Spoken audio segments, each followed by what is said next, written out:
kehadirannya. Hari ini kami KPPAD Kalimantan Barat akan menyampaikan rilis tentang dugaan upaya penculikan, ya. Kasus dugaan upaya penculikan yang kebetulan juga hari ini cukup viral, sehingga perlu bagi kami untuk menyampaikan apa yang sudah kami lakukan dan kami input selama 2020 ini, ya.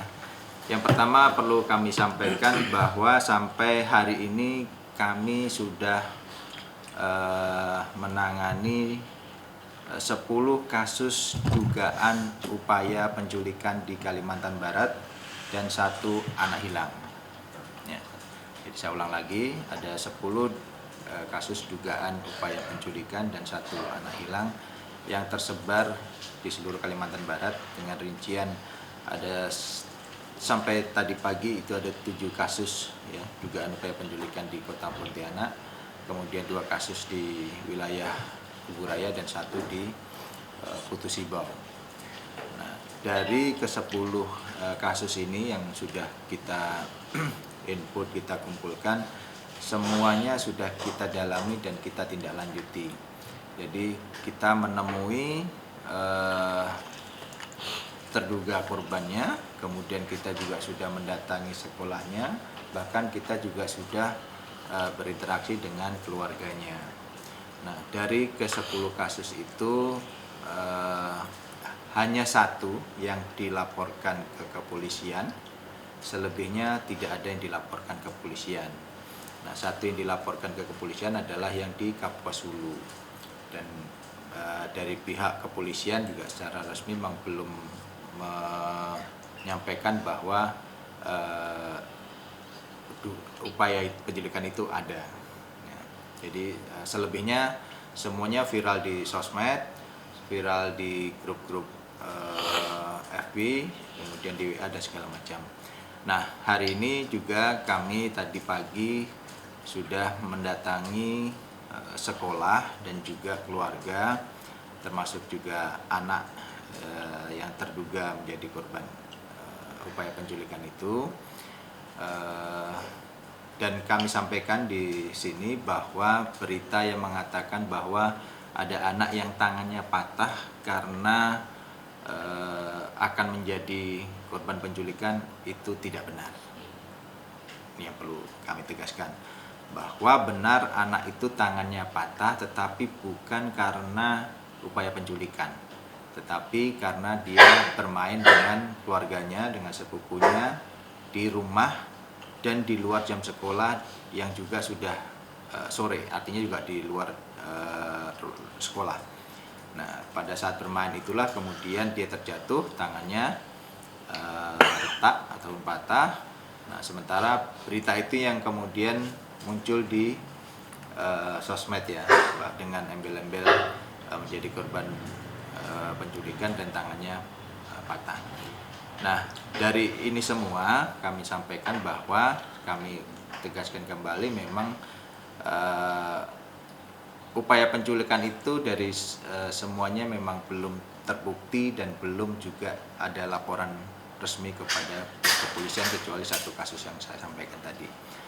Nah, apa yang bisa kita ambil manfaat ataupun kita ambil hikmah dari kejadian ini? Yang pertama, kami KPPAD Kalimantan Barat tentu menghimbau kepada orang tua, kepada pihak sekolah, dan juga tentunya kepada anak-anak untuk tetap waspada, untuk meningkatkan kewaspadaan. Namun tentu juga tidak kemudian menjadi paranoid. Nah, artinya jangan sampai nanti ketika melihat sesuatu yang aneh selalu dikaitkan dengan dugaan penculikan. Nah, ini juga kemarin terjadi di salah satu SD di Pontianak Kota, yang ketika ada orang yang berpenampilan mungkin tidak rapi melewati sekolah, anak-anak itu sudah mengatakan, "Bu, itu penculik, Bu, itu penculik." Nah, ini kemarin di sebuah sekolah. Nah, untung kepala sekolahnya bijak, kemudian menyampaikan bahwa itu bukan yang seperti yang disangkakan. Bahkan anak-anaknya juga sudah mengambil kayu, sudah membawa kayu. Nah, Ini yang kami khawatirkan, artinya kewaspadaan yang berlebihan anak, orang tua, sekolah dan masyarakat menjadikan orang bisa bertindak nantinya di luar hukum. Nah, kita tidak berharap itu terjadi. Apapun kalau melihat, mengetahui ada hal-hal yang tidak tepat, tidak sesuai, silakan dilaporkan kepada yang berwajib, dimulai tentu dari RT, kemudian bisa kepada Polsek ataupun Polres. Demikian kawan-kawan, secara garis besar yang kami sampaikan. Tentunya harapannya ini untuk meredam kegalauan dan situasi yang tidak nyaman ya. Dan tentu kami sangat berharap kepada teman-teman media juga untuk membantu menyampaikan ini kepada masyarakat dengan prinsip tadi waspada tetap, tetapi juga tidak menjadi paranoid. Bang, mungkin boleh didetailkan Bang untuk di kasus Kapos Hulu itu anak hilang atau? Yang pertama perlu saya sampaikan bahwa KPPAD Kalimantan Barat sudah melakukan komunikasi dan juga koordinasi kepada pihak terkait, dalam hal ini Polresta Pontianak dan juga kepada Wali Kota Pontianak. Tentu harapannya adalah Pak Kapolresta selaku pemangku keamanan tertinggi dan Wali Kota sebagai pemangku kebijakan tertinggi di Kota Pontianak, ya tentu kita sampaikan hal ini juga, kami laporkan. Artinya bahwa data-data yang kita punyai dan informasi yang kita dapat semua sudah kita sampaikan. Nah, apakah ada keterkaitan dari kesemua ini? Kalau kami melihat trennya ataupun keterkaitannya memang lepas masing-masing, ini tidak ada terkaitan. Tetapi frame ataupun isu secara nasional ini yang menjadikan membuat mindset masyarakat ini terbawa. Nah, kita juga tahu bahwa akhir-akhir ini isu tentang penculikan di luar Kalimantan Barat cukup mengemuka, sehingga itu yang menjadikan situasi di Kalimantan Barat juga terbawa seperti itu. Bahkan anak-anak juga sudah mulai. Hari Kamis 6 Februari 2020 ya, ini yang kasus yang pertama, yang tapi baru terpublish 10 hari berikutnya tanggal 16, yaitu ini ada TKP-nya di Jalan Raya Simpang dekat Tugu pesawat, Tugu Dirgantara ya, Dirgantara di situ. Ya, ini yang di Kuburaya. Kasus pertama hari Kamis tanggal 6 Februari. Kemudian hari Jumat pada tanggal 7 Februari ini di Pontianak Utara, di sebuah SD di Pontianak Utara. Kemudian yang ketiga yaitu di Jalan Podomoro, di salah satu gang di Jalan Podomoro pada hari Jumat tanggal 21 Februari. Kasus ketiga. Kemudian kasus keempat yaitu hari Sabtu tanggal 22 Februari, TKP-nya di Kedamin Hulu, Kabupaten Kapuas Hulu. Jadi kasus keempat. Kemudian kasus kelima yang kita pernah mendengar melalui voice note, ya, voice note, rekaman suara itu ada di SD ataupun di Madrasah Ibtidaiyah Darul Ulum Kabupaten Kuburaya. Nah, yang tersebar pada tanggal Jumat 6 Maret 2020. Kemudian kasus ke-6 yaitu informasi yang masuk ke kami dengan kejadian hari Kamis tanggal 5 Maret. Berarti harusnya ini yang ke-5 ke-6 ya, nggak apa. Hari Kamis tanggal 5 Maret di sekitar Jalan Tebu. Nah, kasus ke-7 di sebuah sekolah swasta yang beredar melalui WA grup dan seterusnya. Nah, ini pada hari Jumat tanggal 6 Maret 2020.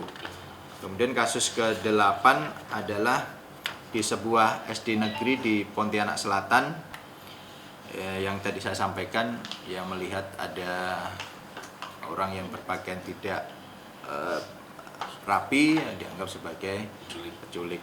Kemudian kasus ke-9 yang beredar dalam hari dan malam tadi melalui IG di sekolah negeri di Pontianak Kota yang kami tadi datangi di rumah dan di sekolahnya. Dan yang terakhir yang kita input juga, kita telusuri foto dan berita yang mengatakan ada kejadian anak hilang ditinggal di Gang Hanura. Nah, tadi kami juga sudah datang ke Gang Hanura di Jalan Ujung Pandang. Ternyata setelah kita telusuri, kejadian ini adanya di Banjarmasin. Ya, jadi jauh sekali. Nah, jadi ada 10 kasus ini yang kita lakukan penanganan dan tindak lanjutnya. Nah, kemudian ada satu lagi tadi kasus anak hilang di Pontianak Barat yang sampai sekarang juga belum kembali anaknya dari hari Selasa kemarin pulang sekolah. Jadi ada 1 anak hilang dan 10 kasus dugaan upaya penculikan. Demikian kawan-kawan, kalau sekalian. Jadi dari apa yang kita kumpulkan, kita resume dari 10 kasus ini, yang perlu kami sampaikan kepada masyarakat adalah yang pertama, ketika mendapat dan mendengar informasi adanya dugaan upaya penculikan, mohon untuk dikonfirmasi terlebih dahulu. Yang pertama tentu yang memberikan info bisa jadi itu orang dewasa maupun anak-anak. Ya. Kalau anak, tolong dikonfirmasi kembali, memastikan apakah informasi itu benar atau tidak. Nah, setelah itu apabila merasa itu disampaikan atau informasi yang didapat itu benar, silakan melapor kepada kepolisian. Jangan melapor kepada sosmed.